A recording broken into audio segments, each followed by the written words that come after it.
Start. प्राचीन काल से ही दहेज प्रणाली हमारे समाज के साथ साथ विश्व के कई अन्य समाजों में भी प्रचलित है। विराम। यह बेटियों को आत्मनिर्भर और आर्थिक रूप से स्वतंत्र होने में मदद करने के रूप में शुरू हुई थी, क्योंकि वे विवाह के बाद नए स्थान पर नए तरीके से अपना जीवन शुरू करती है। पर समय बीतने के साथ यह महिलाओं की मदद करने के बजाय एक घृणित प्रथा में बदल गई। Paragraph change.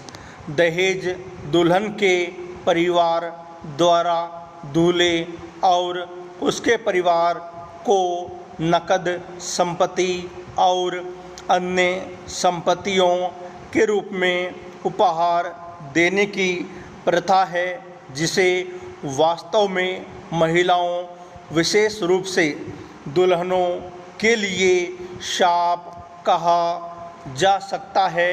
विराम। दहेज ने महिलाओं के खिलाफ कई अपराधों को जन्म दिया है। विराम।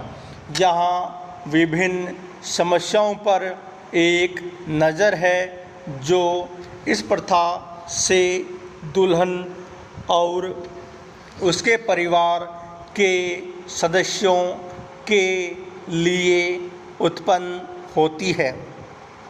हर लड़की के माता पिता उसके जन्म के बाद से ही उसकी शादी के लिए बचत करना शुरू कर देते हैं, क्योंकि शादी के मामले में सजावट से लेकर खान पान तक की पूरी जिम्मेदारी उनके ही कंधों पर होती है। विराम।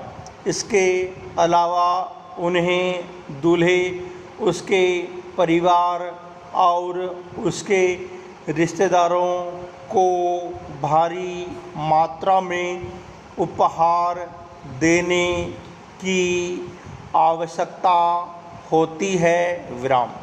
कुछ लोग अपने रिश्तेदारों और मित्रों से पैसे उधार लेते हैं, जबकि अन्य इन मांगों को पूरा करने के लिए बैंक से ऋण लेते हैं। विराम। दुल्हन के माता पिता अपनी बेटी की शादी पर इतना खर्च करते हैं कि वे अक्सर अपने जीवन स्तर को कम करते हैं। विराम।